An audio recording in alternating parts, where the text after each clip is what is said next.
Mira, relacionado con esto, aunque Sí. tangencialmente, me acabo de terminar un libro de un tipo el que yo creo que con el que te gustaría hablar, que es Pablo Malo, es un psiquiatra, Sí. Pity Klinoff o algo Sí, así sí, en sí, Twitter se el llama, de la moral. Los peligros de la Lo moralidad, tengo, lo tengo. que a veces es un poco denso el libro en sí, pero la verdad me parece fascinante porque es eh, varias cosas, ¿no? El primer aprendizaje es que toda la gente que ha hecho, o la mayor parte de la gente que ha hecho el mal en su vida, lo ha hecho creyendo que estaba haciendo el bien. Ajá. Y un poco en lo que tú decías, ¿no? Hacemos lo que hacemos porque tiene coherencia dentro de nuestro sistema moral, de lo que hemos aprendido y de nuestras experiencias pasadas. Y luego, además, es que muchos somos monetes, que tenemos nuestros incentivos Ujú. psicológicos, hormonales y algunos hasta evolutivos que nos llevan a querer posicionarnos de determinada manera, querer señalizar determinada virtud o determinada fuerza, etcétera, ¿no? Y entender un poco esas dinámicas, y en las empresas se ven mucho, esas dinámicas de lucha de poder, esas dinámicas de en una reunión quién está callado, quién sentencia, quién está nervioso. ¿Quién es más impulsivo? ¿Quién tiene más templanza? Claro, todo eso acaba dejando un pozo y tiene mucho que ver con cómo evolucionar, ¿no? Y terminando sobre esto, hace un par de meses puse un tuit que no me acuerdo exactamente cómo era, pero decía algo así como que una habilidad laboral que está infravalorada es la buena educación. Y parece una tontería, No. pero la buena educación de verdad, no la de, por poner un ejemplo, te dejo pasar por la puerta, pero luego te apuñalo por la espalda, no. Ya. La de dar las gracias a la gente, sonreír, ser amable, etcétera. Incluso desde un punto de vista egoísta muchas veces funciona, porque tejes redes y tejes alianzas, que hay gente que lo hace desde el punto de vista maquiavélico y casi como los taraos estos que tienen las paredes llenas de hilos Con chinchetas e hilos chinchetas y y tal. recortes de periódico.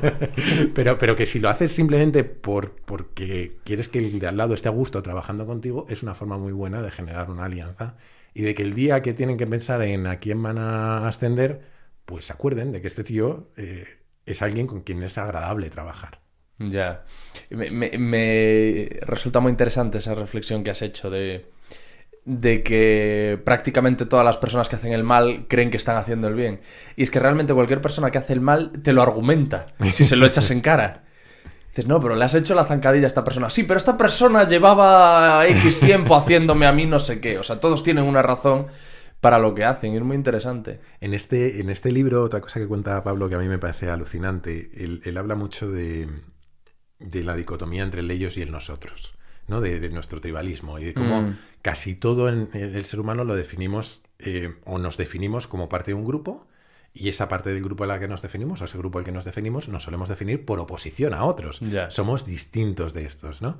Y una de las cosas que han estudiado que me pareció alucinante es que moralmente eh, valoramos más la lealtad que la honestidad. La lealtad al grupo que la honestidad. Es decir, que si mentimos, pero es para proteger al grupo, está bien. Ya. Pero que si decimos la verdad y perjudica al grupo, es algo éticamente negativo.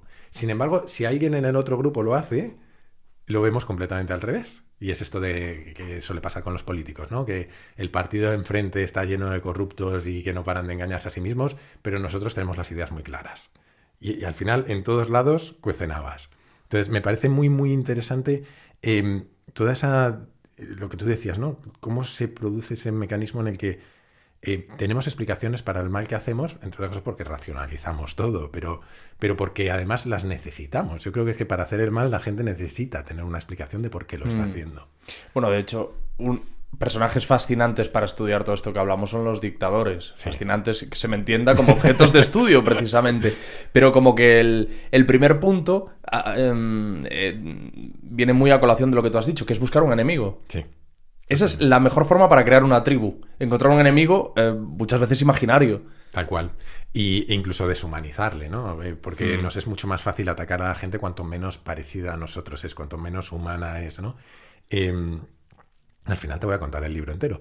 Pero Sí, hombre, sí. otra cosa que cuenta Pablo en el libro es cómo, por ejemplo, los nazis deshumanizaban a los judíos en el lenguaje y hablaban de que los judíos nunca se referían a ellos como personas, se referían como piojos, cáncer, plaga, lo que Ya. quieras. Eh, Otra cosa que cuenta es habla de una tribu en el Kalahari que en su idioma ellos son los seres humanos verdaderos o la gente real y el resto son nosotros, ¿no? Y habla también de una tribu caníbal, que se me hizo mucha gracia, no me acordaré los nombres, pero que ellos se definen también como la gente normal o la gente real, y los extranjeros o el resto son los que se pueden comer. Ya. Es decir, siempre deshumanizamos al otro o lo despojamos de todo lo que se parezca a nosotros para poder hacer el mal. Ya. Y creo que a mí lo que más me ha gustado de este libro es que te da una serie de enseñanzas con las que advertir cuando alguien está intentando manipularte para esto. Y esto en política yo creo que es el arma más habitual, ¿no? Cuando ves que los políticos directamente lo que están buscando es el enfrentamiento, la diferenciación y sobre todo la despersonalización o la deshumanización de otros, para mí es una alerta roja. Ya, es increíble la capacidad que tenemos todos para deshumanizar, aunque algunos afortunadamente todavía la desconozcamos o creamos que la desconocemos, pero en su momento hablé con el neurocientífico Facundo Manes de algo que me interesa mucho, y es que las guerras han demostrado que hay personas buenas que pueden matar. Sí. Y el proceso es precisamente el de deshumanización. Es decir, esas personas buenas cuando están matando, llega un momento en que, o sea, si matan es porque entienden que realmente no matan a una persona. Los ven únicamente como enemigos, como rivales, pero no como seres humanos. Pero tal cual, y ha habido experimentos, de nuevo esto viene del mismo libro, espero estarle Da igual. al Bueno, menos ya no buena digas más publicidad. este libro. Espero estar haciéndole buena publicidad al menos. Tiene que venir en algún momento, Claro, Pablo. claro. Cuando venga le diré. Esto es solo "Oye, un ¿ha venido capítulo. aquí Jaime?". Esto es solo un capítulo, hay muchos más. Vale. Pero hay una cosa de lo que decías, y es que precisamente ha habido experimentos en los que han medido cómo la distancia social que sentimos hacia otra persona correla con lo que nos costaría matar. Y en el punto máximo de distancia social, cuando no los consideramos humanos, lo que saldría de estos estudios es que no hay nadie que no mataría, y no se ha encontrado ni un solo trauma psiquiátrico por haber matado. Es decir, la gente que realmente no consideraba al otro una persona No se traumatiza. no han encontrado traumas. Y esto sí que no viene del libro, pero me acuerdo me recuerda mucho hay un autor de ciencia ficción que es Robert Heinlein, que tenía una frase que a mí me encanta, que es que el ser humano no es un animal racional, es un animal racionalizador. Es decir, necesitamos racionalizar todo, y somos capaces de racionalizar cualquier cosa. Y es nuestro mecanismo para luchar contra esto. Es cierto, tío, y eso da pavor. Que seamos capaces de racionalizar cualquier cosa. Pero bueno, va en la línea de lo que hablábamos, ¿no? De que Claro. alguien que hace el mal puede encontrarte argumentos y explicarte por qué lo hace. Joder, yo tengo pendiente leer un libro del Dr. Philip Zimbardo, que es el del experimento de la cárcel de Stanford. Ah, sí. Que luego es un experimento que todavía a día de hoy se sigue utilizando para ejemplificar y demostrar cómo el ser humano pues tiene esa maldad, tal, pero que luego se ha demostrado que estaban precisamente manipulados quienes participaban en el experimento por el propio doctor. Es decir, había una serie de indicaciones. Para quien no lo sepa, vamos a ver, ¿cómo explico el experimento? Cogen unos estudiantes de universidad y a unos les asignan el papel de carceleros y a otros el de encarcelados. Y se supone que, de forma natural, les dejan un libre albedrío que acaba derivando en que los carceleros maltratan a los encarcelados. Y el tema es que eso venía a demostrar cómo el ser humano, bueno, pues cuando tiene poder, se acaba maleando hasta ese punto de hacer daño a los demás porque lo que se venía describiendo es una especie de psicopatía en la cual trataban fatal a esos encarcelados y no sentían nada al respecto. Pero después se ha sabido que había una serie de indicaciones que iban poquito a poco y sibilinamente llevando el experimento hacia donde llegó.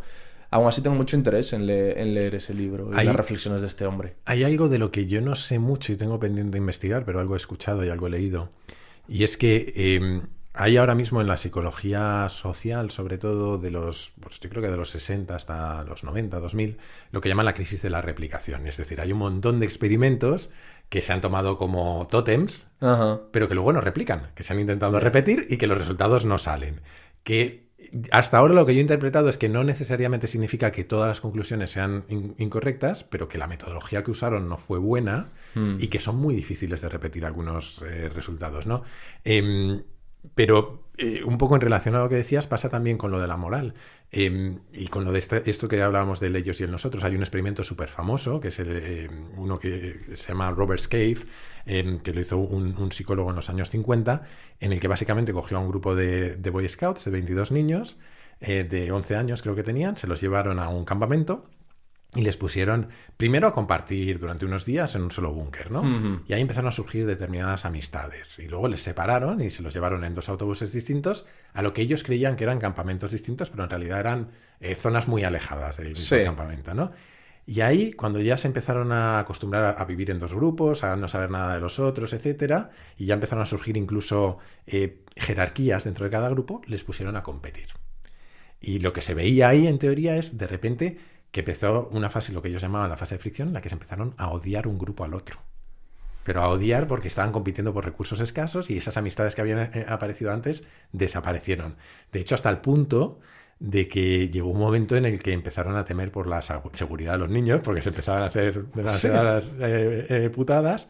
Entonces pararon esa etapa y pasaron a la última fase, que era lo que llamaban la fase de integración, que era ponerles a buscar un objetivo común, a buscar agua para el campamento porque no había y tenían que colaborar, a mover un camión porque solo podían entre todos.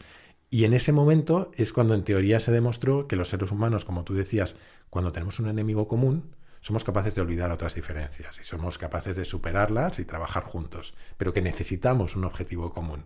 El mero hecho de estar unos pegados a los otros, como mucho, va a ser neutro, pero normalmente va a ser negativo. Y este experimento fue criticado por lo mismo que tú decías, porque se entendía que los investigadores habían manipulado a los niños, habían intervenido mucho, pero muchas de sus conclusiones luego con el tiempo se han considerado válidas, ¿no? Esta tendencia que tenemos a tribalizar, a la fricción en entornos competitivos, incluso al odio o a la violencia, y cómo también podemos superar todo eso cuando identificamos enemigos comunes o objetivos o proyectos comunes.